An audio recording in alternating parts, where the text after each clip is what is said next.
I'll admit I was a bit surprised when they announced D&D Dark Alliance as a co-op action RPG based on R.A. Salvatore's books of the 80s and 90s. Honestly, even after a recent demo, I'm still not entirely sure what the entire experience will play like when it lands later this year, but we got a good look at the moment-to-moment action and a crash course on how progression works, and so far it seems to be a fun take on the co-op brawler RPG hybrid with a couple of unique twists to boot.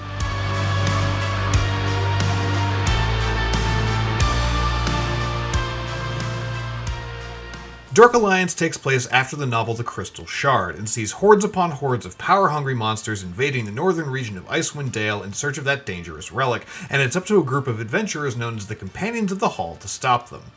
For the uninitiated, that's the warrior king Brunner Battlehammer and his adopted children Wolfgar the Barbarian and the ranger Caddy Bree, and the famous rogue Drid Stoerden. Now, yes, hardcore fans might argue that he's traditionally been a ranger or a fighter, but this time the team is opting to lean into the stealthier, stabbier side of his abilities. Our demo had us facing off against goblins, gnolls, which are demonic hyena men, and a handful of Verbeeg, who are the smallest and maybe grossest of the D&D giant folk. But we also know other classic D&D monsters like beholders and dragons will make appearances as well. The combat that makes up the bulk of Dark Alliance's gameplay will be recognizable to anyone familiar with third-person brawlers. Each of the 4 playable characters has a strong attack, a light attack, a dodge, a couple of special abilities that run on cooldowns, and a powerful ultimate you can charge up with each kill. It's not overly simplistic though. Each character also has some unique combos and strikes they can perform by, say, holding down the light attack button or attacking while moving in a specific direction. Playing as Wolfgar, who's a DPS tank build, I spent most of my time running into the middle of a mob of goblins while my co-op partner rained arrows from a distance at Caddy Bree, and then I thwacked them all into oblivion, often literally thanks to the regularly hilarious ragdoll physics that kick in after a kill.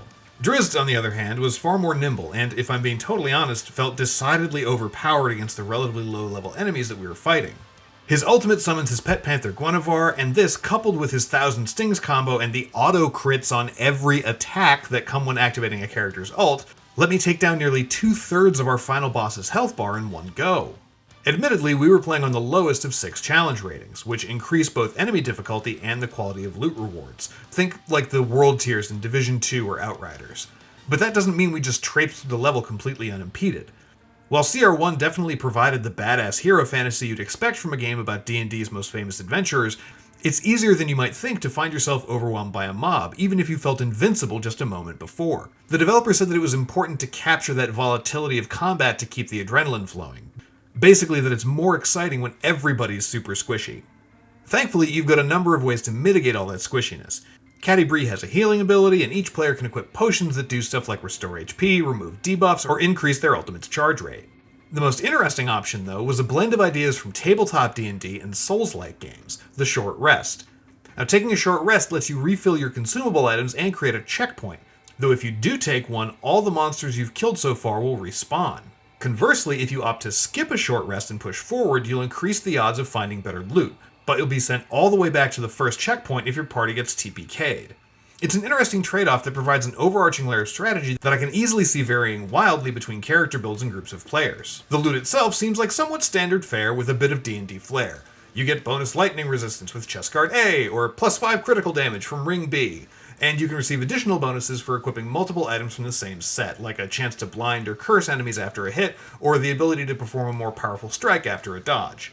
The look of each set changes as you find rarer versions of it too, meaning the legendary version of a particular helmet will be more intricate than the common or uncommon variants. Thankfully though, it seems like you're not totally at the mercy of the RNG gods. While you can't craft new items with specific traits or bonuses yourself, you are able to upgrade your gear using resources you collect on each run, meaning if you've already got an armor set with buffs that you like, you can just keep upgrading that to match your current level rather than endlessly grinding for a random drop. Our mission took roughly 20 minutes to get through, and we didn't really stray too far from the main path. But there were clearly a variety of collectible trinkets to find, and even a few environmental puzzles that we could have solved for additional bonuses and loot, so it seems like there'll be plenty to explore in each mission. What I didn't really get was a direct look at how story and character progression works, though I got a bit of a crash course from the devs, and it sounds like you'll be able to customize your builds for each character pretty heavily. After completing a series of tutorial missions with each character, you can take them on any of the available missions in whatever order you like as you level up. Earning XP and unlocking new gear helps bring each character up to the cap of 20, and along the way they'll unlock up to 6 moves or abilities that can be assigned into either of the 2 skill slots. And then there are the actual dungeons of this D&D game, which are high challenge missions that unlock at levels 10, 15, and 20. And this is what the team is calling the endgame. How the full Dark Alliance experience is going to come together is still a bit up in the air, but it's got a solid command of its combat mechanics, and the action-focused take on D&D lore has me eager to see how it all shakes out. You can read more about Dark Alliance in my full preview on IGN, or get a look behind the scenes in this new dev diary, and for more D&D games, check out the Baldur's Gate 3 devs reacting to this wild 6-minute speedrun. For everything else on Dungeons, Dragons, and more, you're already in the right place here at IGN. I caught me a right club dwarf, I did. Look at the size of him. That ain't no dwarf, dimwit. Sure it is. Ain't it? Ah, throw him back. Bottom feeders. Bottom feeder. Tastes like gravel shit. We can't eat that. Ah, no, those grey ones make me shit my pants.